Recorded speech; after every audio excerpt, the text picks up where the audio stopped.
This channel does not promote any violent, harmful, or illegal activities. All content provided by this channel is meant for an educational purpose only. 9 August তিলোত্তমার খুন আর ধর্ষণের ঘটনা আমরা জেনেছিলাম।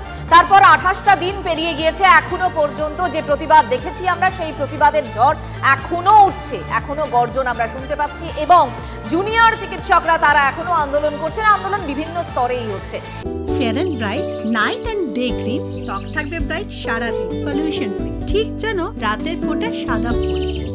সারাদিন happy bright skin. এবার যে বিষয়টা সামনে এসেছে, এই যে আন্দোলন চলছে, জুনিয়র চিকিৎসকরা আন্দোলন করছেন, তার ফল, তার একটা দিক রয়েছে, চিকিৎসা না পাওয়ায় আরজি করে যুবকের মৃত্যু, এমনই অভিযোগ এবার সামনে আসছে। ঘটনার পরই আন্দোলনরত চিকিৎসকদের বার্তা অভিষেক বন্দ্যোপাধ্যায়, নিজেদের দাবি নিয়ে লড়াইয়ের পাশাপাশি চিকিৎসকদের পরিষেবা দেওয়ার আর্জি জানিয়ে এক্স মাধ্যমে পোস্ট করেছেন তৃণমূলের সর্বভারতীয় সাধারণ সম্পাদক। রোগী পরিষেবায় গাফিলতির ভুল খবর ছড়িয়ে আন্দোলনকে দমানোর চেষ্টা হচ্ছে, পাল্টা সরব জুনিয়র চিকিৎসকরা। এই নিয়ে এই ঘটনার পর বিশিষ্ট চিকিৎসকরা, যাদের ইতি গত কয়েকদিন ধরে আমরা সরব হতে দেখেছি, তারা কি বলছেন, তারা কি প্রতিক্রিয়া দিচ্ছেন? ডক্টর সুবর্ণ গোস্বামী এই মুহূর্তে আমার সঙ্গে রয়েছেন। ডক্টর গোস্বামী, কিভাবে দেখছেন এটাকে?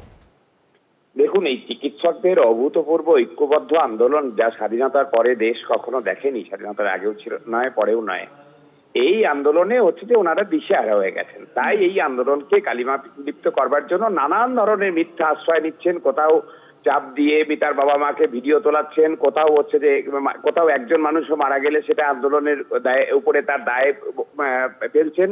কিন্তু এটা পরিষ্কার যে ওই যুবক চিকিৎসা পেয়েছেন।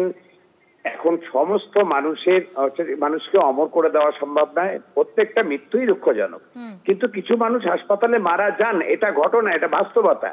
কিন্তু যদি আন্দোলনের আগে আমি একটু নির্দিষ্ট করতে চাইবো যে সত্যি যে অভিযোগটা উঠেছে চিকিৎসা না পেয়ে মৃত্যু, সেটা কি ঠিক? একদমই হচ্ছে যে অসত্য কথা। তিনি চিকিৎসা পেয়েছেন, তার ইনভেস্টিগেশন হয়েছে, যাবতীয় যা যা হয়েছে হাসপাতাল কর্তৃপক্ষের তরফ থেকে সেটা জানানো হয়েছেন। এমএসভিপি তিনি নিজে বলেছেন, তার কাছে ডকুমেন্ট নিয়ে বলেছেন যে তার সমস্ত কিছু হয়েছে। সিটি স্ক্যান করাতে গিয়ে হাইপোভলিমিক শক হয়ে মারা গেছে। আমি বলছি যে আন্দোলনের আগের 1 মাসে হাসপাতাল, ওই হাসপাতালে বা সরকারি হাসপাতালের মৃত্যুর হার, কত পেশেন্ট ভর্তি ছিল তার মধ্যে কতজন মারা গেছেন, আর আন্দোলন চলাকালীন কত পেশেন্ট ভর্তি হয়েছে, কতজন মারা গেছেন, এই মৃত্যুর হার দুটো কম্পেয়ার করে স্বাস্থ্য দপ্তরকে বলুন, বরং ওনারা এরকম বাজার গরম না করে, ওনাদের হাতেই স্বাস্থ্য দপ্তর আছে, পরিসংখ্যান ঘোষণা করতে বলুন, তাতেই পরিষ্কার হয়ে যাবে, মানে দুধ কা দুধ পানি কা পানি। ডক্টর গোস্বামী, অনেক ধন্যবাদ আপনাকে।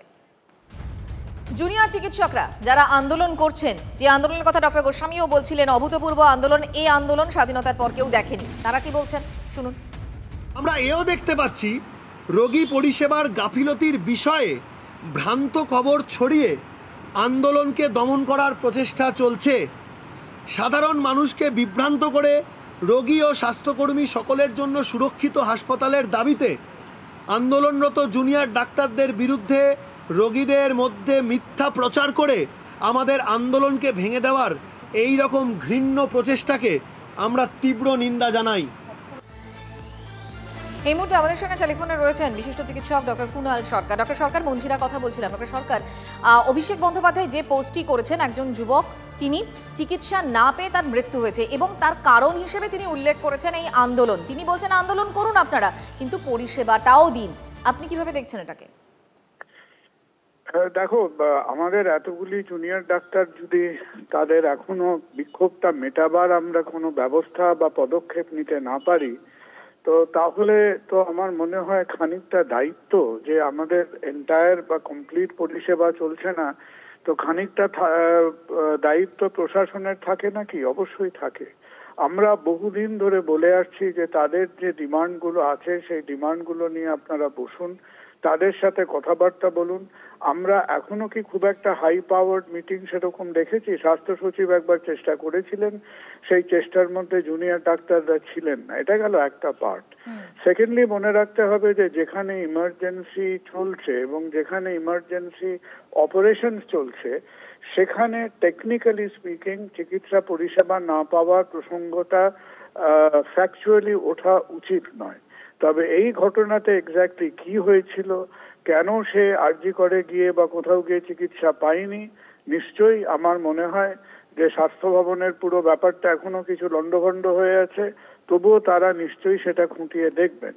কারণ আমাদের এইটা বলতে হবে যে অ্যাজ এ নিজার্ক রিয়াকশন বিক্ষোভ হচ্ছে বলে চিকিৎসা হয়নি, এই ব্যাপারটা আমাদের হঠাৎ করে হাওয়ায় রুটিয়ে দেওয়াটা খুব একটা হয়তো সঙ্গত বা কি বলবো রেশনাল কাজ হবে না। আমরা অনেক ইররেশনাল কাজ এখন অবধি করে এসেছি, তো সেই সংখ্যাটাতে আমরা হঠাৎ করে আগে পিছে না ভেবে একটা হুজুগ যোগ করে দেওয়াটা ঠিক না। Admissions are on, emergency operation অবধি চলছে, আর নিশ্চয়ই সবাই এটা ডিটেইলে একটু ভেবে দেখবেন। আর যত তাড়াতাড়ি জুনিয়রদের ডিমান্ডগুলো মেনে নেওয়া যায় তার একটা সদর্থক ব্যবস্থা করুন। ডক্টর সরকার, অনেক ধন্যবাদ কথা বলার জন্য। যে যুবকের মৃত্যু নিয়ে অভিষেকের এই পোস্ট, সেই যুবকের পরিবার তারা কি বলছেন শুনুন। ডাক্তারদের বিচার কে করবে? আমার ছেলেটা যে এত কষ্ট পেয়ে মরেছে, এতটা যন্ত্রণা পেয়েছে, কে করবে? আমরাও তো মা, যে একটা মেয়ে যে মারা গেল তার মায়ের তো কোলটা খালি হলো, এরকম মর্মান্তিক ঘটনা হচ্ছে। চাইবো না আমরা? চাই, সবাই চায়। তা বলে আজ আমার সন্তানটা চলে গেল তো বিনা চিকিৎসায়, এটা কি প্রতিশোধ নিচ্ছে? এটা প্রতিশোধ নেওয়া হচ্ছে সাধারণ মানুষের উপরে। মৃত ওই যুবকের মার বক্তব্য আপনাদের শোনাচ্ছিলাম। এরপর রাজনৈতিক প্রতিক্রিয়াও পেয়েছি আমরা। শুভেন্দু অধিকারীর বক্তব্য, কুণাল ঘোষের বক্তব্য। রাজ্য সরকার আন্দোলনকারীদের সঙ্গে বসে তাদের দাবিগুলো কেন পূরণ করতে পারছেন না? তারা তো কোনো রাজনৈতিক দাবি রাখেনি এখন অবধি, আমি শুনিনি। তাদের ডিমান্ডগুলো অনেকটা অ্যাডমিনিস্ট্রেটিভ। তা অ্যাডমিনিস্ট্রেটিভ ডিমান্ডগুলো তো মেনে নিলেই সমস্যার সমাধান হয়। মুখ্যমন্ত্রীর যদি বসতে লজ্জা লাগে তাহলে তার আধিকারিক ব্যুরোক্রেটকে দিয়ে বসিয়ে এটা সমাধান করে তার দাবি মেনে নেওয়া উচিত। আর সেকেন্ড থিং হচ্ছে, জুনিয়র ডাক্তারদের আন্দোলনটাকে কিছুতেই থামাতে পারছে না, আর মহালয়া এখনো অনেক দিন বাকি আছে, তাই এটাকে কালিমা লিপ্ত করার জন্য এই বিষয়গুলো আনা হচ্ছে। জুনিয়র ডাক্তারদের পূর্ণ অধিকার আছে আন্দোলন করবার, কিন্তু সেই আন্দোলনের পদ্ধতির জন্য যদি একটা ছেলে 3 ঘন্টা সকালবেলা প্রকাশ্য দিনের আলোয় 3 ঘন্টা হাসপাতালে পড়ে থেকে রক্তক্ষরণে মারা গেছে, কেন তখন জুনিয়র ডাক্তাররা কর্মবিরতির মঞ্চ থেকে উঠে সেই নজির রাখলেন না যে আমরা তার প্রাণটা বাঁচাতে চাইছি, প্রাণটা বাঁচাচ্ছি? তার পরিবারের কথা ভাবুন, চোখের সামনে দেখলো ছেলেটা মারা গেল। ফলে এটা বিবৃতির লড়াইয়ের সময় নয়। আমরা হাত জোড় করে বলছি, আপনাদের যা বক্তব্য নিশ্চিতভাবে জানান, কিন্তু গরিব মানুষের স্বার্থে, সাধারণ মানুষের স্বার্থে কর্মবিরতিটা দয়া করে প্রত্যাহার করুন।